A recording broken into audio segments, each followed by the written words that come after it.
Good evening, everybody, and welcome to our webinar this evening, not this morning, sorry.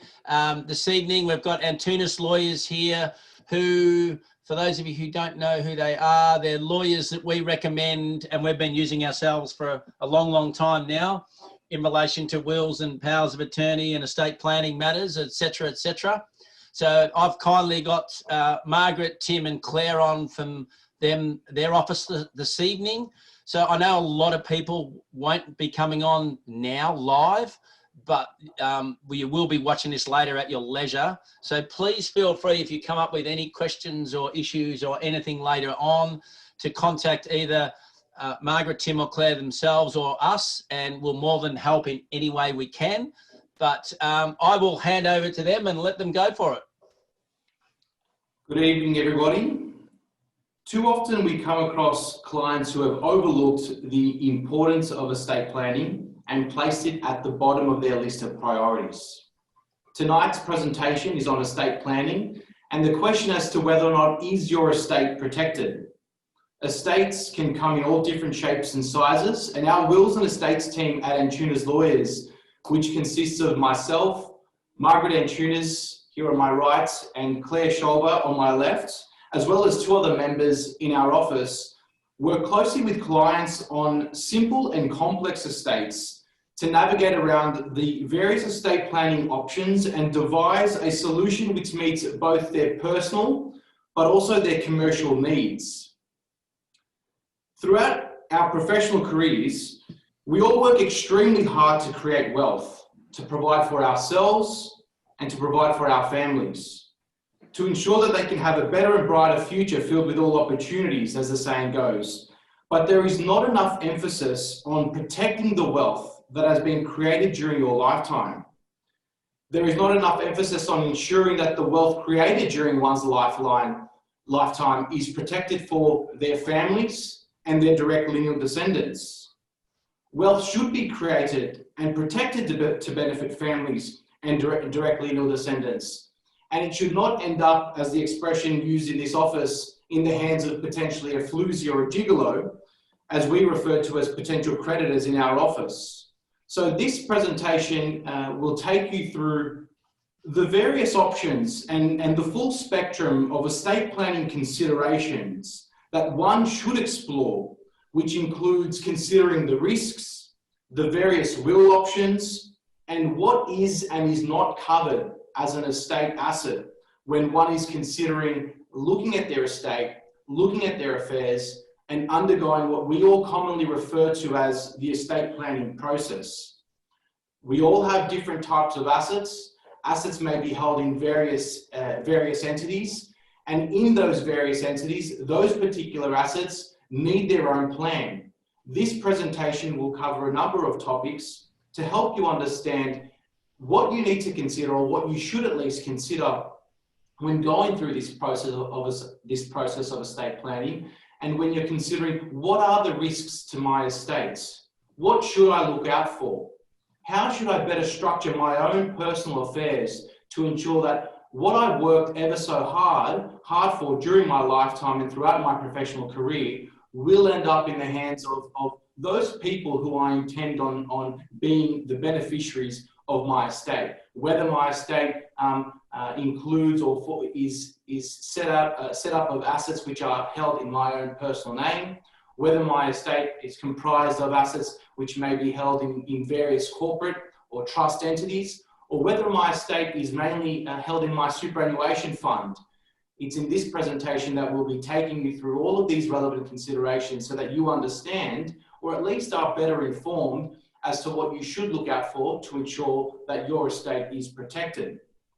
Tonight, the three of us will be presenting, and I thought I might just take you through what the main topics that we'll be covering in the webinar.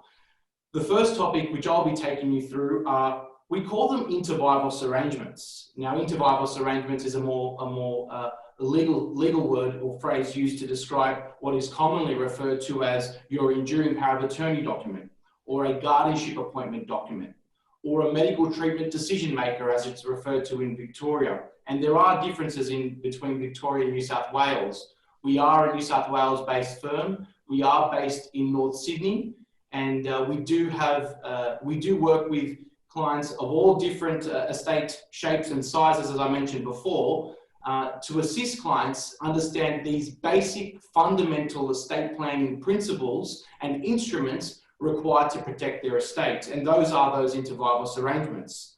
We will also be talking to you about the different types of wills and what your options are with respect to those different types of wills, and in what circumstances, on a case-by-case basis, one will might be more appropriate than the other, and other instruments as well, which are used to support and plug into your estate planning structure and the suite of documents which you may prepare to ensure that your personal as well as commercial needs are met.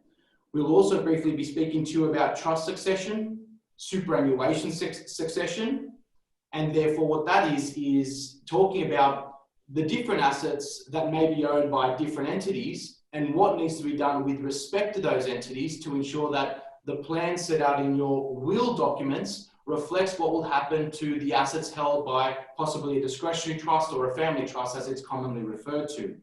We will also be talking to you about challenging and contesting a will and what one needs to consider when going through the estate planning process and being informed of these potential risks to the estate planning process and to your estate when it comes to wills and estates, to ensure that you're well informed and you have covered all bases to ensure that potentially these risks do not arise. And lastly, we will also be covering what happens to my estate if I die without a will. I might just flag that this webinar will be an information overload. We are covering a lot of topics, but we hope that you find it informative and it helps you understand the different aspects associated with estate planning. And following the conclusion of this webinar, there will be a link to the presentation, but we're also happy to share with everybody participating and listening in a copy of these slides so that you've got a copy for your records. So what I'll be starting with is and here that brief introduction there on this slide was sort of sets out everything that we'll be covering in terms of your estate planning, the overall estate planning options, those available to you before death, which I referred to previously as your inter vivos arrangements, and then the after death options, which come into effect when somebody is clinically dead. It is when somebody is clinically dead that we start talking about the various will options and what they all mean and how they may apply to meet your estate planning needs. So what we like to start off with is, just for the sake of clarity and to avoid confusion, which is, it's a common misconception that a lot of people think that every asset that they own, every single asset that they own forms part of their estate. And if they've got a will, whether it's a simple will or a complicated will, the will covers all assets. But that's not actually the case. The assets which are covered by the will are those assets, are the assets which form part of your estate. The assets which form part of your estate are those assets which you have in your personal name. That may be real property, that may be cash in the bank, that may be shares, motor vehicles, and any other assets that you have in your own personal name. The will or your will, whether it's a simple will, whether it's a complex will, regardless of the type of will that you have, it may have been downloaded online, the will only cover the assets that you have in your own name. If you hold assets in a different legal entity, for example, in a self-managed super fund, or possibly in a company or a corporate structure that involves a combination of various trusts, for example, your commonly used discretionary trust, or your commonly used or referred to family trust, which is more or less the same thing. Or if, for example, you have a life insurance policy, and in that life insurance policy, the proceeds of that policy will go to a nominated beneficiary. These are assets which we commonly refer to as assets that do not automatically form part of your estate. Something needs to be done to ensure that assets held in these various legal entities will form part of your estate. In this presentation, a little bit later on, Margaret will be talking about these various legal entities and these types of asset classes and how and what can be done to ensure that they form part of your estate. But there are things, the key takeaway point is there are things that need to be done to ensure whether you've got a retail or you've got a self-managed super fund, that the assets owned by that fund form part of the estate and are therefore determined by whatever the terms are of your will. Whether or not you have a discretionary trust, which may, for example, have a property portfolio or may own substantial financial assets. A lot of people do often own assets or possibly own their own business in a trust structure. The assets owned by that trust will not form part of the estate and therefore are not determined. The will cannot determine what happens to those assets unless there are other planning documents which set out what should happen to those assets. The same occurs with a life insurance policy. Beneficiaries need to be nominated when it comes to life insurance policies. And it's just important to understand that when we're talking estate planning, we're talking about the estate holistically, all the assets which form part of the estate and the various things that need to be done to ensure that the assets are captured.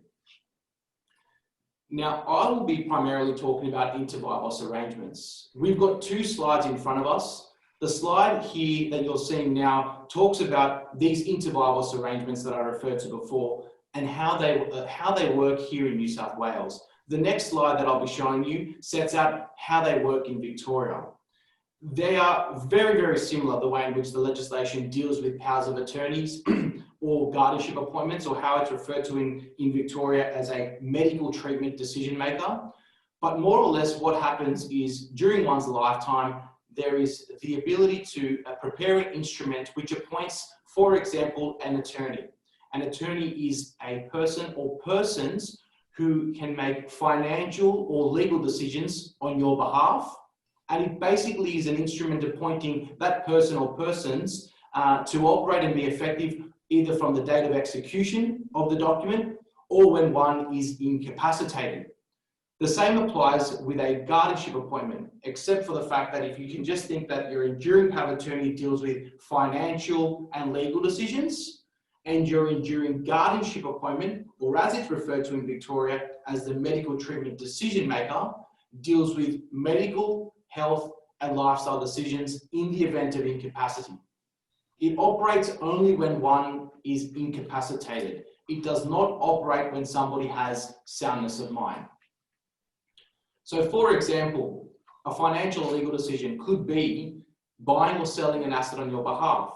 What I might do is just turn over to the next slide so that you can see how it applies in Victoria. But for example, when we talk about an enduring power of attorney, we talk about that person appointed who can make a financial and legal decision. That financial legal decision could be buying and selling an asset on your behalf, accessing your bank accounts and dealing with your assets on your behalf. They do have a duty to act in your best interests. And if they don't make decisions and act in your best interest, there are civil and criminal penalties. So it is a very, very serious appointment and it comes with a lot of responsibilities, but it's also an extremely important appointment. The same applies with a medical treatment decision maker. I will speak about the importance of this appointment on the next slide, but just so that you understand what these two roles basically entail. Your attorney, the key takeaway point is your attorney is appointing that somebody to make a financial and legal decision on your behalf. Your guardian or medical treatment decision maker, as it's commonly referred to in Victoria, is that person appointed with the legal authority to make a medical treatment decision on your behalf. So what is a medical treatment decision? That's a decision such as, where do you live? What sort of healthcare services you receive? What sort of personal services you receive? Or they can also consent to the taking out of any medical or dental treatment on your behalf. So again, the appointment of a medical treatment decision maker is also a very important appointment as well. Although it's not referred to on this slide here, we also have what they call an advanced care directive. It's not legislated in New South Wales, but it is recognised by the New South Wales Department of Health as being a non-binding direction on medical practitioners as to what your wishes might be in various situations or scenarios where there is medical treatment being administered. However, in Victoria, it is slightly different. It is a binding legal document. There's either an instructional directive or there's possibly a values directive, which is set out in the Medical Treatment Planning and Decision Act in 2016.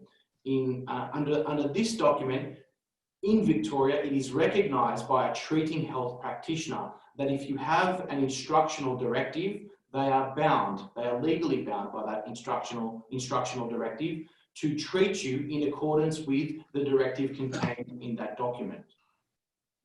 For the purpose of understanding how this all works, we have a timeline on this slide, which sets out in what circumstances you would be relying on each of these appointments.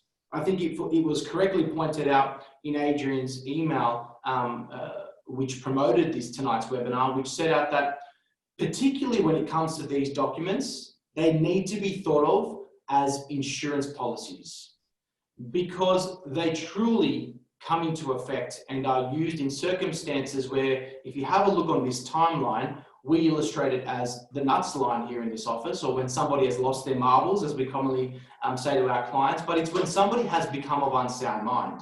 That's when these documents are heavily relied upon. You see on this timeline, you've got your date of birth and you've got up until you're the age of 18 and you become an adult. During this time, it is only your parents who have the legal authority to make any and all financial and care decisions on your behalf. As soon as one becomes an adult, legally speaking, nobody is capable of making a financial, legal, medical, or lifestyle decision on your behalf unless you appoint somebody through any of these various instruments that I've just discussed, your enduring power of attorney, your enduring guardianship appointment, or your medical treatment decision maker appointment, which sets out that a person or persons can make those financial, legal, medical, or lifestyle decisions on your behalf. Now, how these documents come into effect and why we refer to them as an insurance policy is if somebody crosses that nuts line, legally speaking, the law does not recognize you as having the ability, the capacity to make any of those medical, lifestyle, financial, or legal decisions for yourself. And it is relying on these enduring documents which continue to operate and take effect after somebody has lost capacity, which ensures that you have appointed a trustworthy person to make those medical, lifestyle, financial, and legal decisions on your behalf in circumstances where you are unable to make those decisions for yourself. In Victoria, very similar to New South Wales, the issue is if you don't have these documents, who makes these decisions for me? Now, again, in Victoria and in New South Wales, we have what's called, and you have what's called, the Victorian Civil and Administrative Tribunal, and they have a guardianship division over there. Basically, a tribunal will determine one of two things. A tribunal will determine either A, somebody who's put their name forward and they're a trusted and competent family member or friend to become either a financial manager or a person appointed to make care decisions on your behalf. But in the absence of that person coming forward, or if that person is unsuccessful with their application and the tribunal considers them not to be a fit and proper person for that appointment, a tribunal then will defer to, in Victoria, it's referred to as the public advocate. Here in New South Wales, we have the New South Wales trustee and guardian.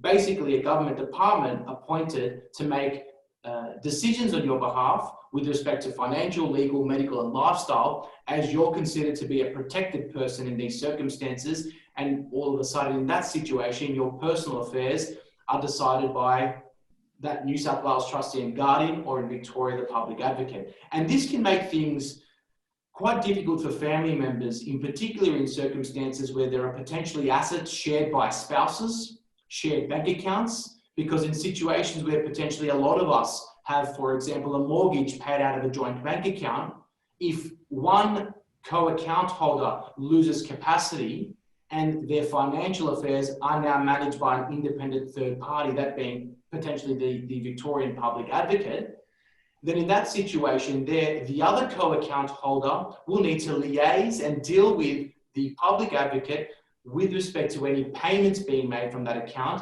because the other co-account holder, being the spouse in that scenario, has lost capacity and is no longer capable of managing their own financial affairs. So not having these documents in order, we refer to them as insurance policies because it does make life somewhat challenging for your remaining family members and loved ones who would in all circumstances make the best decisions in your best interests, and in particular in situations where there are shared assets, the family home and shared bank accounts, which the family is dependent on for your ordinary household expenses and living expenses. So to avoid a situation where a family member or the family is caught out because somebody has lost capacity as a result of an accident, for example, it is advised that everybody has a straightforward enduring power of attorney appointment document.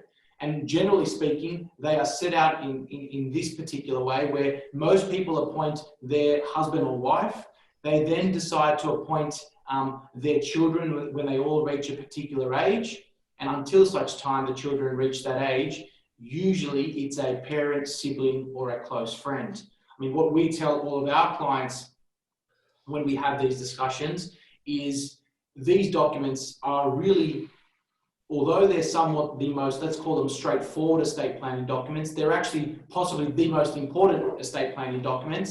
And it's important to consider who you are appointing and that that person has trust, you can trust that person, and that that person has common sense. So there's an overall summary of your basic inter vivos arrangements, your enduring power of attorney and guardianship appointment documents. I'll now hand you over to Margaret, who will take us through the various options that you have after death and your will options. Thanks, Margaret. Thank you.